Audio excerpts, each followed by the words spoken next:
बिस्मिल्लाहिर्रहमानिर्रहीम। अस्सलामुअलैकुम दोस्तों, मैं मोहम्मद आसिफ़ अजीज़ आप सबको अपने यूट्यूब चैनल हमारी उर्दू में खैर मकदम करते हैं, इस्तकबाल करते हैं। इससे कबल मैं प्रैक्टिस सेट 4 का पार्ट 1 अपने चैनल में अपलोड कर चुका हूं। आज आप लोगों की खिदमत में प्रैक्टिस सेट 4 का पार्ट 2 लेकर हाजिर हुआ हूं। वीडियो शुरू करने से पहले आप लोग हमारे यूट्यूब चैनल हमारी उर्दू को सब्सक्राइब करके बेल आइकन को दबा दें, ताकि जब भी मैं कोई नया वीडियो अपलोड करूं उसका नोटिफिकेशन आपको मिल जाए। तो चलिए बिना देर किए शुरू करते हैं प्रैक्टिस सेट 4 का पार्ट 2 प्रैक्टिस सेट 4 का पार्ट 2। इससे पहले हम लोग सवाल नंबर 50 तक डिस्कस कर चुके थे। सवाल नंबर 50 था, सरापा आरजू होने ने बंदा कर दिया हमको, वगरना हम खुदा थे दिल बेमद दुआ होता। दर्ज बाला शेर किसका है? तो ऑप्शन इसका सही था बी, मीर का ये शेर है। आगे बढ़ते हैं, हम लोग सवाल नंबर 51 में आते हैं। 51 नंबर सवाल है, हजारों साल नरगिस अपनी बेनूरी पे रोती है। हजारों साल नरगिस अपनी बेनूरी पे रोती है, बड़ी मुश्किल से होता है चमन में दीदावर पैदा। एक बहुत ही मशहूर शेर है ये, है ना। पूछ रहा है ये शेर किसका है? हजारों साल नरगिस अपनी बेनूरी पे रोती है, बड़ी मुश्किल से होता है चमन में दीदावर पैदा। दर्ज बाला शेर किसका है? ऑप्शन है मीर, इकबाल, फैज़ या गालिब। तो इसका सही आंसर होगा इकबाल। ठीक है, इसका सही आंसर है इकबाल। इसका सही आंसर हो option B Iqbal. Option B Iqbal. आगे बढ़ते हैं, सवाल नंबर 52 में आते हैं। सवाल नंबर 52 है, एक शेर है, गुलों में रंग भरे बादे नौबहार चले। गुलों में रंग भरे बादे नौबहार चले, चले भी आओ कि गुलशन का कारोबार चले। ये भी बहुत ही मशहूर शेर है। पूछ रहा है ये शेर किसका है? दर्ज बाला मशहूर शेर किसका है? ऑप्शन है फैज़, बी में है गालिब, सी में है मीर और डी में है वली। तो इसका सही आंसर है ऑप्शन ए, फैज़। गुलों में रंग भरे बादे नौबहार चले, चले भी आओ कि गुलशन का कारोबार चले। ये शेर फैज़ अहमद फैज़ का लिखा हुआ है। आगे बढ़ते हैं, सवाल नंबर 53 पे आते हैं हम लोग। सवाल नंबर 53 है, हजारों ख्वाहिशें ऐसी कि हर ख्वाहिश पे दम निकले। हजारों ख्वाहिशें ऐसी कि हर ख्वाहिश पे दम निकले, बहुत निकले मेरे अरमां फिर भी कम निकले। दर्ज बाला मशहूर शेर किसका है? ऑप्शन ए है गालिब, बी है मीर, सी है नज़ीर और डी है दाग। तो इसका सही आंसर है ऑप्शन ए, गालिब। हजारों ख्वाहिशें ऐसी कि हर ख्वाहिश पे दम निकले, बहुत निकले मेरे अरमां फिर भी कम निकले। ये शेर मिर्ज़ा गालिब का लिखा हुआ है। आगे बढ़ते हैं, सवाल नंबर 54 में आते हैं। सवाल नंबर 54 है, ज़ेल में से कौन मुख्तलिफ है? ज़ेल में से कौन मुख्तलिफ है? ऑप्शन ए है इलियास अहमद गद्दी, बी है गयास अहमद गद्दी, डी है ज़की अनवर और सी है ज़की अनवर और डी है अलामा इकबाल। तो इसका सही आंसर होगा डी, ऑप्शन डी। ठीक है, क्योंकि इलियास अहमद गद्दी का ताल्लुक़ फ़िक्शन से है, गयास अहमद गद्दी का ताल्लुक़ फ़िक्शन से है, ज़की अनवर का ताल्लुक़ फ़िक्शन से है, लेकिन अलामा इकबाल एक शायर है, इसलिए ये मुख्तलिफ है इन तीनों से। ठीक है, आगे बढ़ते हैं, सवाल नंबर 55 में आते हैं। सवाल नंबर 55 है, खुतूत गालिब की वो कौन सी खुसूसियत है जो बैक वक्त मुतासिर करती है। खतूत गालिब की वो कौन सी खुसूसियत है, खतूत गालिब की वो कौन सी खुसूसियत है जो बैक वक्त मुतासिर करती है, यानी पढ़ने वाले को।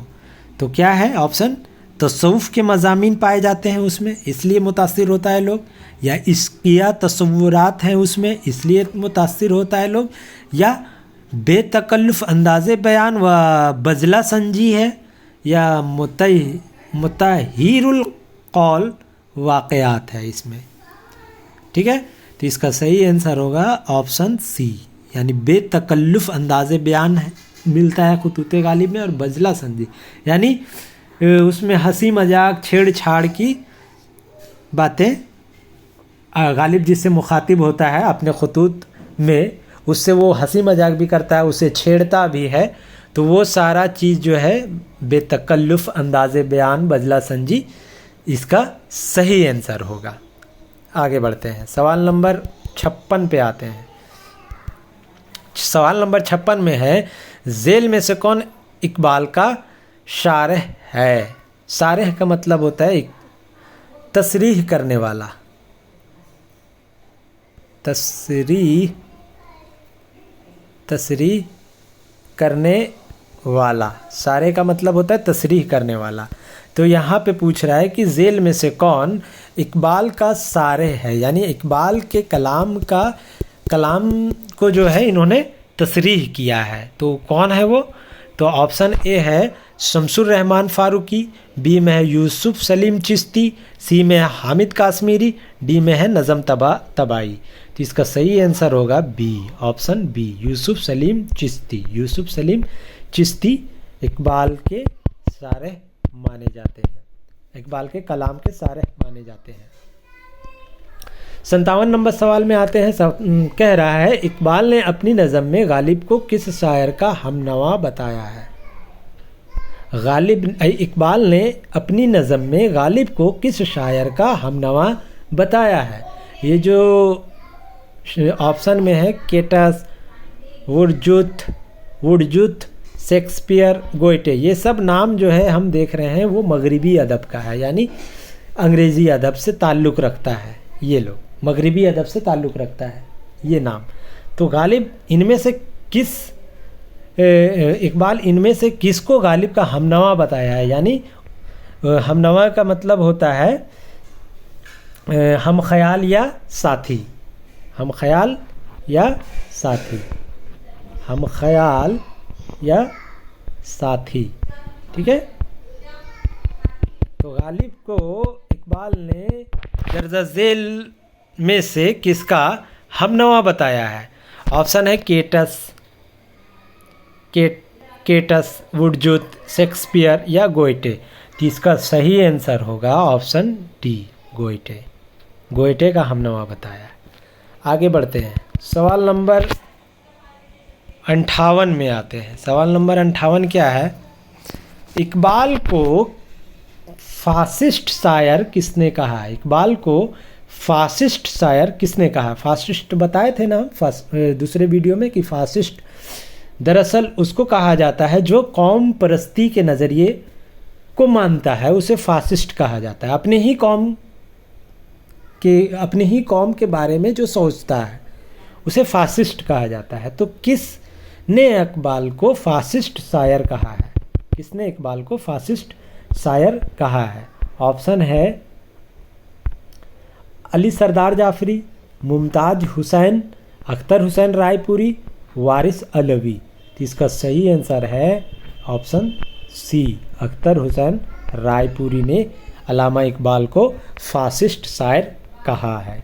आगे बढ़ते हैं, सवाल नंबर 59 में आते हैं। सवाल नंबर 59 है, ज़माइर के लिए वाफिर अल्फाज किस ज़ुबान की लिसानी खुसूसियत है।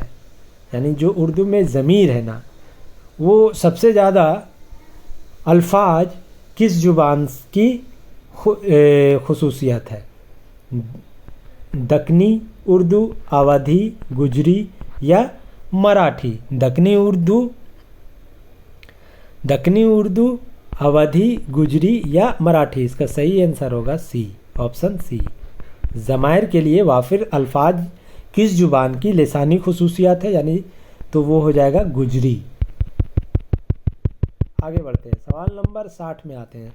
सवाल नंबर 60 है, मागधी प्राकृत का चलन, मागधी प्राकृत का चलन किस इलाके में था? जनूबी बिहार में, मथुरा में, पंजाब में, दिल्ली और इसके इर्द गिर्द, दिल्ली या इर्द गिर्द नवाह में। तो इसका सही आंसर होगा मागधी, यानी जनूबी बिहार में। मागधी एक तरीके से ये भी समझ लीजिए मगध जो है बिहार का पुराना नाम है ना। तो जनूबी बिहार में मागधी प्राकृत का चलन था। आगे बढ़ते हैं, सवाल नंबर 61 है। सवाल नंबर 61 है, निकातुस शोरा, नकातुस शोरा को मुरत्तिब के मुरत्तिब कौन है, यानी निकातुस शोरा को किसने तरतीब दिया है? ऑप्शन ए है शमसुर रहमान, हबीबुर रहमान शेरानी, शमसुर रहमान फारूकी, खलीक अंजुम या रशीद हसन खान। तो इसका सही आंसर होगा option D, option D Rashid Hasan Khan. ये निकातुस शोरा मीर तकी मीर की किताब है ना, तज़किरा की किताब, मीर तकी मीर की किताब है, तज़किरा की किताब है ना, तज़किरा की किताब है। और ये उर्दू का पहला तज़किरा का किताब है। ये भी जानना है कि निकातुस शोरा जो है उर्दू का पहला तज़किरा की किताब है, इसीलिए मीर तकी मीर को उर्दू का पहला तज़किरा निगार कहा जाता है। ठीक है, और इस किताब को बाद में रशीद हसन खान ने जमा किया, यानी मुरत्तिब किया है। ठीक है, ये याद रखना है। आगे बढ़ते हैं, सवाल नंबर 62 में आते हैं। सवाल नंबर 62 है, उर्दू की पहली कवायद की किताब जेल में से कौन सी है, यानी उर्दू की पहली कवायद की किताब जेल में से कौन सी है? ऑप्शन ए है उर्दू कवायद, बी है कवायद उर्दू, सी है दरियाए लताफ़त और डी है ज़ुबान उर्दू। तो इसका सही आंसर है दरियाए लताफ़त। उर्दू की पहली कवायद की किताब दरियाए लताफ़त है और इसको लिखा था इंशाउल्लाह खान इंशा ने। ये भी नाम याद रखिएगा, इंशाउल्लाह खान इंशा ने। ठीक है, इंशाउल्लाह खान इंशा ने, इन्होंने ये किताब लिखी है दरियाए लताफ़त। इंशाउल्लाह खान इंशा का ताल्लुक़ जो है उर्दू शायरी में लखनवी दबिस्तान से है और इन्होंने एक बहुत ही मशहूर उर्दू का दास्तान लिखा है, रानी केतकी की कहानी। ठीक है, रानी केतकी की कहानी, जिसमें इन्होंने, इसका सबसे बड़ा कारनामा ये है इस दास्तान का कि इस दास्तान में एक भी विदेशी ज़बान यानी अरबी, फ़ारसी, तुर्की के अल्फाज को उन्होंने शामिल नहीं किया है। ठीक है, तो ये इंशाउल्लाह खान इंशा का मशहूर दास्तान है रानी केतकी की कहानी, ये भी याद रखना है। और उसी ने, इंशाउल्लाह खान इंशा ने ही दरियाए लताफ़त लिखा है, जो उर्दू की पहली किताब है। आगे बढ़ते हैं, सवाल नंबर 63 में आते हैं। सवाल नंबर 63 है, उर्दू का मुवल्लिद पंजाब है। उर्दू का मुवल्लिद पंजाब है, यानी इसका आसान लफ्ज़ों में अगर कहा जाए तो ये सवाल है कि उर्दू पंजाब में पैदा हुई। मुवल्लिद का मतलब होता है पैदा होना। ठीक है, तो इस सवाल अगर आसान अल्फाजों में इस सवाल को बोला जाए तो सवाल होगा उर्दू पंजाब में पैदा हुई, ये किसने कहा है? ठीक है, तो ऑप्शन ए है मोहम्मद हुसैन आज़ाद, बी में है महमूद शेरानी, सी में है मसूद हुसैन खान और डी में है सुलेमान नदवी। तो इसका सही आंसर होगा महमूद शेरानी। महमूद शेरानी का मानना था कि उर्दू की पैदाइश जो है पंजाब में हुई है। आगे बढ़ते हैं, सवाल नंबर 64 में आते हैं। सवाल नंबर 64 है, हिंदुस्तान की जदीद ज़ुबानों की पैदाइश प्राकृतों से नहीं बल्कि अपभ्रंशों से हुई है। हिंदुस्तान की जदीद जुबानों की पैदाइश प्राकृतों से नहीं बल्कि अपभ्रंशों से हुई है। ये नज़रिया किसका है? ऑप्शन ए है महिउद्दीन कादरी ज़ोर, बी है अब्दुल कादिर, सी है शौकत सब्जवारी और डी है मसूद हुसैन खान। मसूद हुसैन खान। तो इसका सही आंसर होगा ऑप्शन सी, मसूद हुसैन खान। मसूद हुसैन खान का मानना था कि हिंदुस्तान की जदीद जो जदीद जुबानों की पैदाइश प्राकृतों से नहीं बल्कि अपभ्रंशों से हुई है। ठीक है, आगे बढ़ते हैं। सवाल नंबर 65 में आते हैं। सवाल नंबर 65 है नज़म हिंदुस्तानी बच्चों का कौमी गीत इकबाल के किस मजमूए में शामिल है? ऑप्शन ए है बाले जिब्रील, बी है बांगे दरा, सी है अलमुगाने हिजाज और डी है ज़रबे कलीम। तो इसका सही आंसर होगा ऑप्शन बी, बांगे दरा।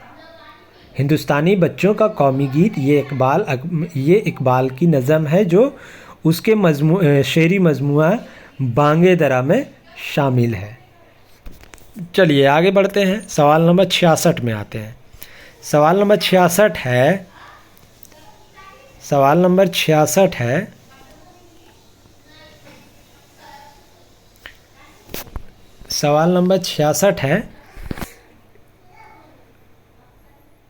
गज़ल शायरी नहीं इत्र शायरी है।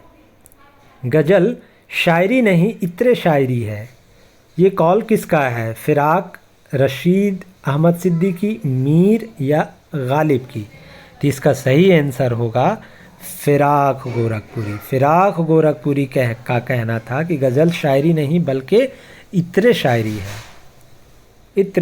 है। ठीक है, अब आगे बढ़ते हैं। सवाल नंबर 67 में आते हैं। सवाल नंबर 67 है इकबाल के किस शेरी मजमूए में नज़म हिंदी मुसलमान शामिल है? इकबाल के किस शेरी मजमूए में नज़म हिंदी मुसलमान शामिल है? ऑप्शन ए है ज़रबे कलीम, सी है बाले जिब्रील, बी है बाले जिब्रील, सी है बांगे दरा और डी है अरमुगाने हिजाज। तो इसका सही आंसर होगा ज़रबे कलीम, ऑप्शन ए ज़रबे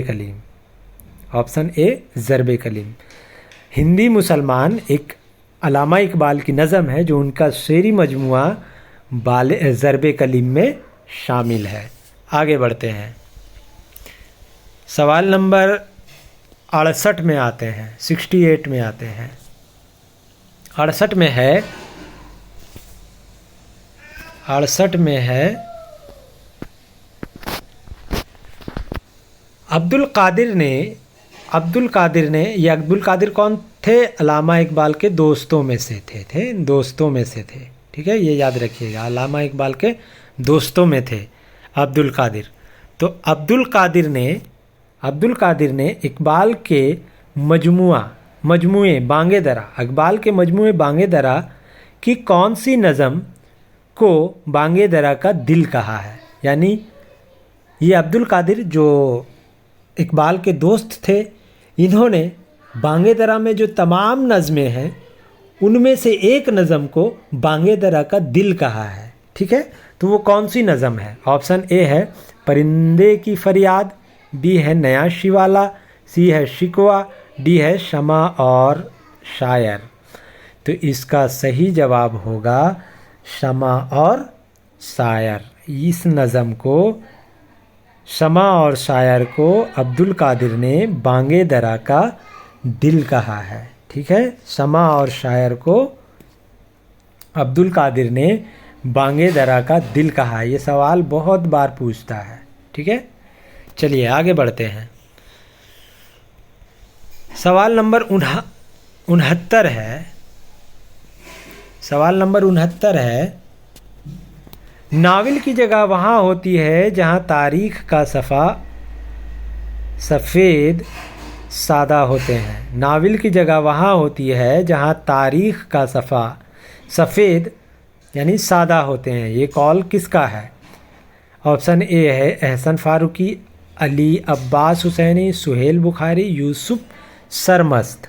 तो इसका सही आंसर होगा अली अब्बास हुसैनी। अली अब्बास हुसैनी का मानना है कि नावल की जगह वहाँ होती है जहाँ तारीख़ का सफ़ा सादा या सफ़ेद होते हैं। आगे बढ़ते हैं, सवाल नंबर 70 में आते हैं। गज़ल जितनी बदनाम है उतनी मुझे अजीज है। गज़ल जितनी बदनाम है उतनी मुझे अजीज है, किसका कौल है?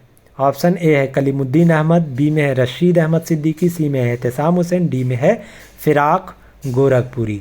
तो इसका सही आंसर होगा option B. Option B, Rashid Ahmad Siddiqui. Option B, Rashid Ahmad Siddiqui का कहना है गज़ल जितनी बदनाम है उतनी मुझे अजीज है। चलिए आगे बढ़ते हैं, सवाल नंबर 71 में आते हैं। सवाल नंबर 71 क्या है? सवाल नंबर 71 में है लफ्ज़ दिलेर का मुतरादिफ है। लफ्ज़ दिलेर का मुतरादिफ है जांबाज, खतरों का खिलाड़ी, बी और ए, उसके बाद डी में है डरपोक। तो इसका सही आंसर होगा जाबाज। ऑप्शन ए, जाबाज लफ्ज़ दिलेर का मुतरादिफ है। आगे बढ़ते हैं, सवाल नंबर 72 में आते हैं। सवाल नंबर 72 है मुदाफ़ियत। मुदाफ़ियत लफ्ज़ का मुतरादिफ है। ऑप्शन ए है रोक, बी है मुज़ाहिमत, सी है रंजिश और डी है बी और ए और बी। तो इसका सही आंसर होगा ऑप्शन डी, बी और ए, यानी मुदाफ़ियत का मुतरादिफ रोक भी होता है और मुज़ाहिमत भी होता है। ठीक है, आगे बढ़ते हैं, सवाल नंबर 73 में आते हैं। सवाल नंबर 73 है झेल में से लाहिका की मिसाल है। झेल में से लाहिका की मिसाल है। ऑप्शन नौशेर, अनमोल, बेचारा या दर्शगाह। तो इसका सही ऑप्शन, सही आंसर होगा दर्शगाह। ठीक है, लाहिका हम लोग जानते हैं वो ऐसे लफ्ज़ जो किसी हर्फ के आखिर में आए, है ना, आखिर में आए। तो देखते हैं यहाँ शेर से पहले नौ है, चारा से पहले बे है ना, शेर से पहले नौ, चारा से पहले बे, मोल से पहले अन, लेकिन दर्श से के बाद में है गा, है ना, दर्श गा। दर्श के बाद एक लफ्ज़ है दर्श, उसके बाद में जोड़ा गया है गा, उसके बाद में जोड़ा गया है गा, दर्शगा। ठीक है, तो यहाँ पे 73 का झेल में से लाहिका की मिसाल जो है दर्शगाह है। आगे बढ़ते हैं, सवाल नंबर 74 में आते हैं। सवाल नंबर 74 है झेल में से साबका की मिसाल है। झेल में से साबका की मिसाल है पुरनूर, हम ख्याल, दिलपसंद या डी में है ए और बी। तो ये देख रहे हैं कि दिल जो है उसके बाद में पसंद लगा हुआ है, तो यानी कि ये जो है लाहिका है। साबिका क्या होता है? जो हर्फ के शुरू में आता है ना, किसी हर्फ के शुरू में आता है साबिका। तो नूर के पहले आया है पुर, ख्याल के पहले आया हम, इसलिए ऑप्शन डी इसका सही होगा, यानी हम ख्याल और पुरनूर दोनों साबिका की मिसाल है। आगे बढ़ते हैं, देखिए इस तरह का साबिका और लाहिका का जब सवाल दे तो वहाँ क्या करना है, आप लोगों को लफ्ज़ को तोड़ देना है। दो भाग में जब लफ्ज़ को तोड़ दीजिएगा तो आसानी से हम लोग आसानी से पकड़ सकते हैं कि साबिका कौन है और लाहिका कौन है। ठीक है, जैसे यहाँ दिल पसंद है ना, दिल अलग लिखिए और पसंद, तो यहाँ पे समझ में आ जाता है दिल पहले पसंद बाद में है। नूर पुर है ना, तो पुर पहले है नूर बाद में है। हम ख्याल, ख्याल पहले उसके बाद हम, तो हम पहले है ख्याल बाद में। सब समझ में आ जाता है कि कौन लाहिका है और कौन साबिका है जब हम लफ्ज़ को तोड़ देंगे। ठीक है। चलिए आगे बढ़ते हैं, सवाल नंबर 75 में आते हैं। सवाल नंबर 75 है, झेल में से कौन सा लफ्ज़ मुख्तलिफ है? कौन सा लफ्ज़ मुख्तलिफ है? जाबाज, बचपन, गुलदान या बदबू? जाबाज, जाबाज, बचपन, गुलदान, बदबू। तो यहाँ देखिए, ये जो है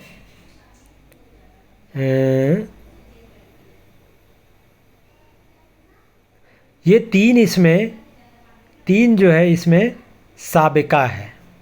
जाबाज साबिका है, लाहिका है, सॉरी, तीन इसमें लाहिका है। जाबाज लाहिका है, बचपन लाहिका है, गुलदान लाहिका है और बदबू जो है ये साबिका है। ठीक है, कैसे देखते हैं।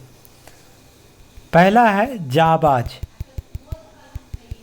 जाबाज, तो जा, देखिए जा हुआ, उसके बाद एक लफ्ज़ जोड़ दिया है जाबाज। ठीक है, तो हम लोग जानते हैं कि जिसमें आखिर में आता है वो साबिका होता है, जो लफ्ज़ के आखिर में जुड़ता है वो साबिका होता है ना। फिर बचपन, बच है, उसमें जोड़ दिया है पन, बचपन, आखिर में आया है बचपन, पन, बच से बचपन, आखिर में बचपन। गुल है, उसके बाद आखिर साबिका है, इसका साबिका है दान, गुलदान। लेकिन बदबू जो है, बू लफ्ज़ है, उसके पहले बद लगा दिया है, बद लगा हुआ है। ठीक है, बू है, उससे पहले बद है ना। इसीलिए बोलते हैं कि कोई भी लफ्ज़ को हम लोग तोड़ते हैं तो ये आसानी से समझ में आ जाता है कि साबिका और लाहिका हम आसानी से समझ लेते हैं। तो कह रहा है इसमें कि झेल में से कौन सा लफ्ज़ मुख्तलिफ है? तो जाबाज जो है लाहिका है, बचपन भी लाहिका है, गुलदान भी लाहिका है और बदबू साबिका है। तो इस लिहाज से ये मुख्तलिफ है ना। तो इसका आंसर डी होगा। आगे बढ़ते हैं, 76 नंबर सवाल। 76 नंबर सवाल है, झेल में से इसमें मुसग़िर की निशानदेही कीजिए। ऑप्शन है दर, घट्ठा, बाली, चोर। दर, घट्ठा, गिट्ठा है, सॉरी गिट्ठा या गा छुटा हुआ है, गिट्ठा, बाली, चोर। तो मुसग़िर बोल रहा है यानी छोटा, तो इसका सही आंसर होगा सी, बाली। ठीक है, आगे बढ़ते हैं, सवाल नंबर 77 में आते हैं। सवाल नंबर 77 है, झेल में से चोर लफ्ज़ का इसमें मुसग़िर है। चोरी, चोरियाँ, चुट्टा, चोटी। तो इसका सही आंसर होगा ऑप्शन सी, चुट्टा। आगे बढ़ते हैं, सवाल नंबर 78 में आते हैं। सवाल नंबर 78 है, झेल में से इसमें मुकब्बर वाले अल्फाज की ज़ुमरे की निशानदेही कीजिए। यानी 4 ऑप्शन है, चारों में से एक ऑप्शन ऐसा है जिसमें इसमें मुसग़िर है, मुकब्बर है। बात, बातुनी, पगड़ी, पगड़ा, मेहर, मेहरात, शाहसवार, शाहकार। तो ऑप्शन डी इसका सही आंसर है, यानी मुसग़िर, शाहसवार है और शाहकार है। आप आगे बढ़ते हैं, सवाल नंबर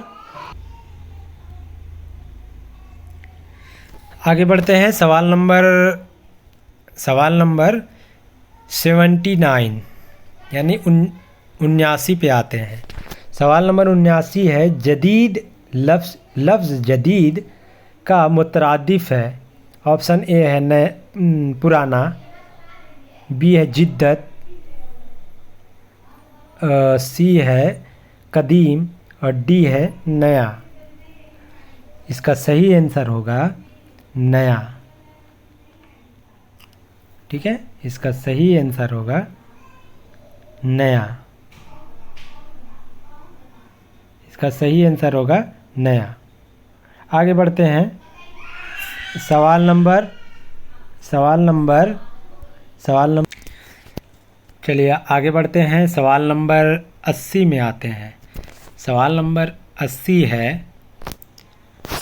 80 है इस्म की कुल कितनी किस्में हैं? इस्म की कुल कितनी किस्में हैं?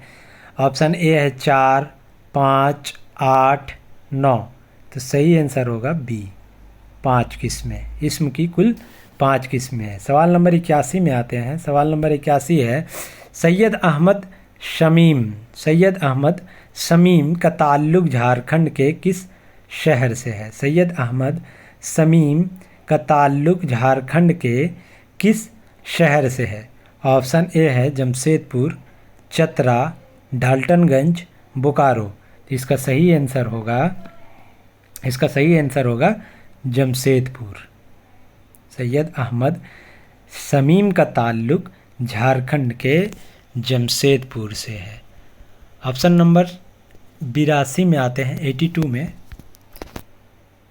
82 में है इलियास अहमद गद्दी मोनोग्राफ किसकी किताब है? इलियास अहमद गद्दी मोनोग्राफ किसकी किताब है? ऑप्शन ए अख्तर आज़ाद, अलामुद्दीन, जमशेद कमर या D Humayun Ashraf.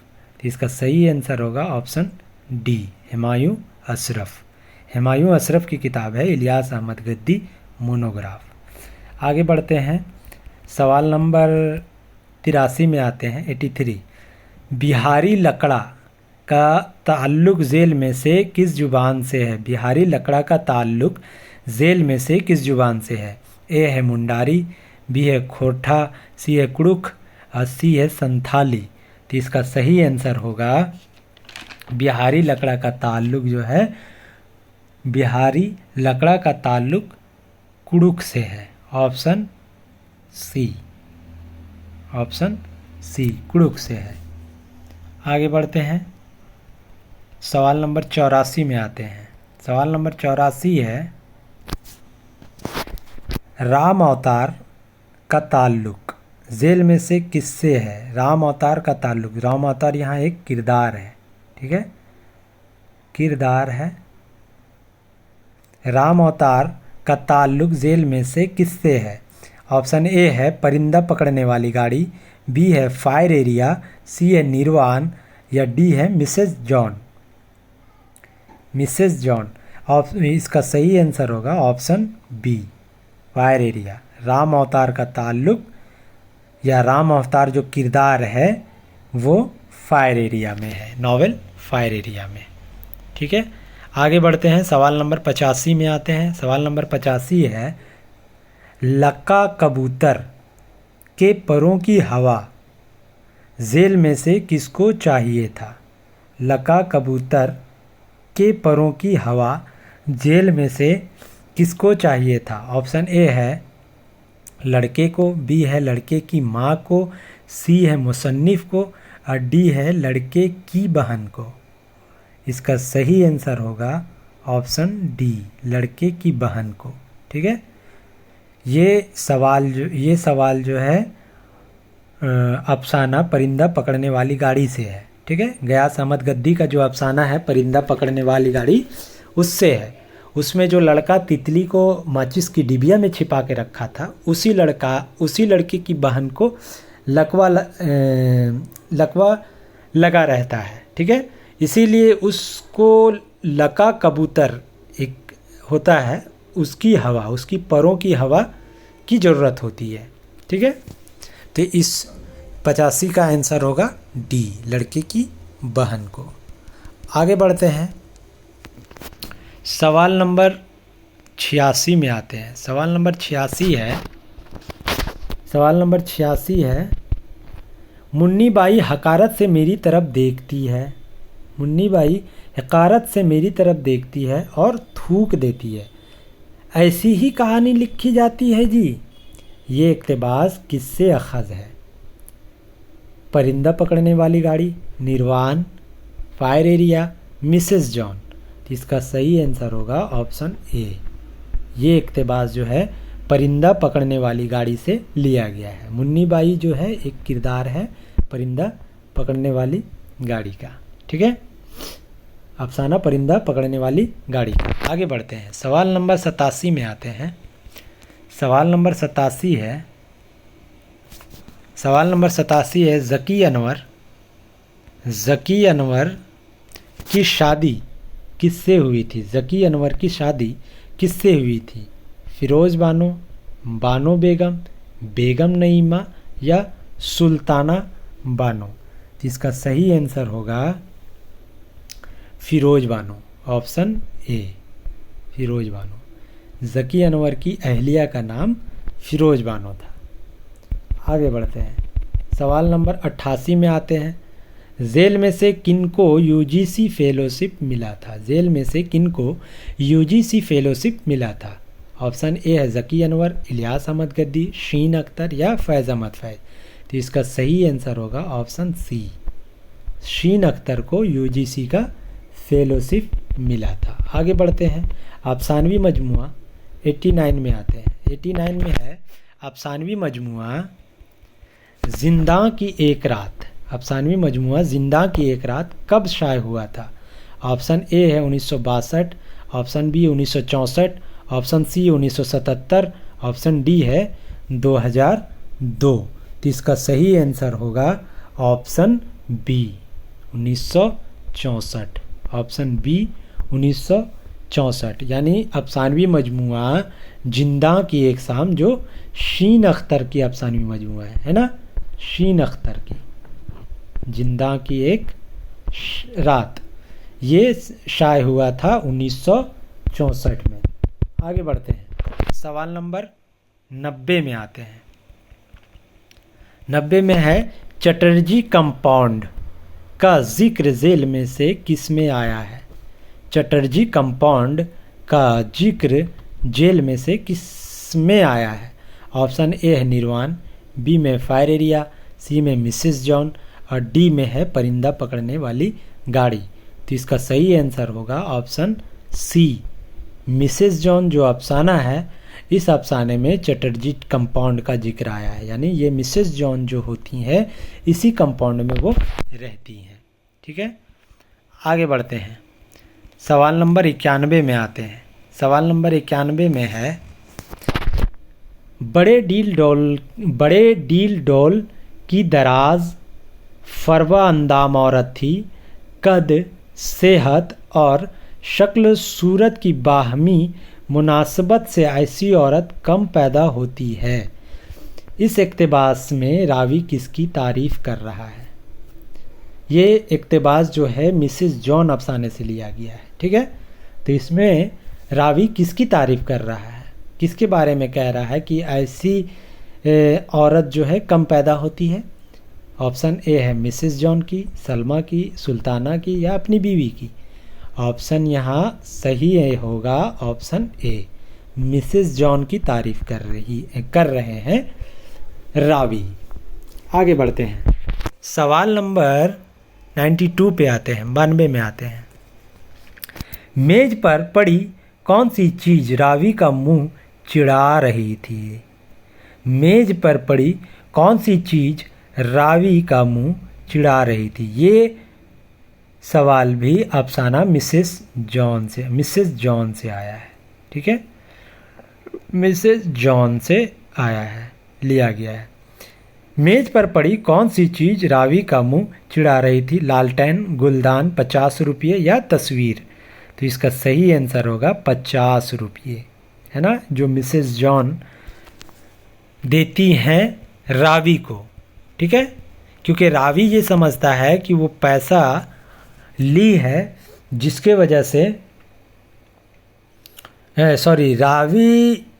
Mrs John ये समझते रहती है कि रावी से जो हम कर्ज लिए हैं इसके वजह से इसके वजह से रावी इससे नाराज़ है, उसका पैसा वापस नहीं कर पा रही थी, है ना। बाद में वो अपने जिस्म का सौदा करके 50 रुपये कमाती है वो, और वो पैसा रावी को लौटाती है। इसी वजह से रावी वो पैसा मिसेस जॉन वो पैसा मेज पे रखती है, वो पैसा रावी को बड़ी बहुत ही गिरा गुजरता है, उसे तकलीफ़ होती है, वो सोचता है कि हम क्या सोचे थे उसके बारे में और वो क्या निकली। आगे बढ़ते हैं, सवाल नंबर 93 में आते हैं। रावी काम के सिलसिले में कहाँ चला जाता है? ये भी सवाल अफसाना मिसेस जॉन से है। ऑप्शन ए है धनबाद, बी है गढ़वा, सी है खूंटी और डी है रामगढ़। तो इसका सही आंसर होगा ऑप्शन सी, यानी कि रावी जो है वो खूंटी चला जाता है काम के सिलसिले में। ठीक है, आगे बढ़ते हैं, सवाल नंबर 94 में आते हैं। मुन्नी बाई तोते को क्या सिखाती है? मुन्नी बाई तोते को क्या सिखाती है? ऑप्शन ए है नबी जी रोजी भेजो, ऑप्शन बी है अल्लाह जी रोजी भेजो और सी है अल्लाह अल्लाह या डी है नबी नबी। तो इसका सही आंसर है ऑप्शन ए, मुन्नी बाई अपने तोते को सिखाती है नबी जी रोजी भेजो। आगे बढ़ते हैं, सवाल नंबर 95 में आते हैं। सवाल नंबर 95 है, मुसन्निफ किस पे कहानी लिखना चाहता था? ये सवाल परिंदा पकड़ने वाली गाड़ी से है। ठीक है, मुसन्निफ किस पे कहानी लिखना चाहता था? ऑप्शन ए है मुन्नी बाई पे, तोते पे, लड़के पे या खुद पर। तो सही आंसर है इसका बी, मुन्नी बाई के तोते पे मुसन्निफ कहानी लिखना चाहता था। आगे बढ़ते हैं, सवाल नंबर 96 में आते हैं। सवाल नंबर 96 है, इस्माल साहब का ताल्लुक जेल में से किस कोलरी से था? इस्माल साहब का ताल्लुक जेल में से किस कोलरी से था? ऑप्शन ए है ढोड़ा कोलरी, बी है निरसा कोलरी, सी है भुरकुंडा कोलरी और डी है मोहना कोलरी। तो इसका सही आंसर है मोहना कोलरी। इस्माल साहब एक अंग्रेज होता है ना, और ये जो है मोहना कोलरी में रहते हैं। ठीक है, आगे बढ़ते हैं, लड्डू कौन था? लड्डू कौन था? 97 में है, लड्डू कौन था? ऑप्शन ए है सहदेव का भाई, सहदेव का भतीजा, सहदेव का बेटा या प्रीति बाला का भाई। तो इसका सही आंसर है ऑप्शन बी, सहदेव का भतीजा होता है लड्डू। और सवाल नंबर 98 में आते हैं। सवाल नंबर 98 है, दुरुस्त जुमरे की निशानदेही कीजिए। दुरुस्त जुमरे की निशानदेही कीजिए।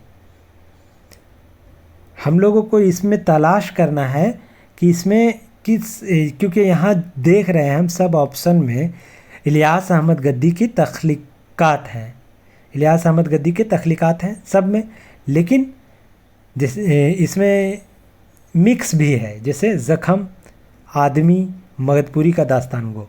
इसमें एक नावल है, एक अफसानवी मजमूआ है और एक सफ़रनामा है। ठीक है, और हमको पूछ रहा है दुरुस्त जुमरा, यानी एक तो सही होगा किसी भी लिहाज से। ठीक है, आगे है मरहम, आखिरी हरबा और आँखें। तो मरहम इसमें नावल है, आखिरी हरबा अफसाना है, आँखें भी अफसाना है। सी में लक्ष्मण रेखा के पार, जो ये इसका सफ़रनामा है। हारे हुए लोग, ये अफसाना है। थका हुआ दिन, ये अफसाना है। डी में क्या है? ज़ख़म, मरहम, नावल, यानी तीनों इसमें नावल है। तो इसका मतलब है इसका ऑप्शन डी सही है। ठीक है, आगे बढ़ते हैं, सवाल नंबर 99 में आते हैं। जेल में से कौन सी कहानी इलियास अहमद गद्दी की नहीं है? जेल में से कौन सी कहानी इलियास अहमद गद्दी की नहीं है? ऑप्शन ए है सतियन, बी है दाश्ता, सी है कोढ़, डी है मोर्चा। तो इसका सही आंसर है ऑप्शन सी, कोढ़। आगे बढ़ते हैं, सवाल नंबर 100 में आते हैं। सवाल नंबर 100 है, सवाल नंबर 100 है, सवाल नंबर 100 है, अफसानवी मजमूआ थका हुआ दिन। ये इलियास अहमद गद्दी का अफसानवी मजमूआ है। दूसरा अफसानवी मजमूआ इलियास अहमद गद्दी का अफसानवी मजमूआ थका हुआ दिन कब शाये हुआ था? 1990, 1989, 1980 या 1983? तो इसका सही आंसर होगा ऑप्शन बी, 1989 में अफसानवी मजमूआ थका हुआ दिन शाये हुआ था। तो चलिए आज प्रैक्टिस सेट 4 भी मुकम्मल हुआ। अब हमको इजाज़त दीजिए, मिलते हैं एक नए वीडियो के साथ। तब तक के लिए अल्लाह हाफिज़, खुदा हाफिज़, शबा खैर, अस्सलामु अलैकुम।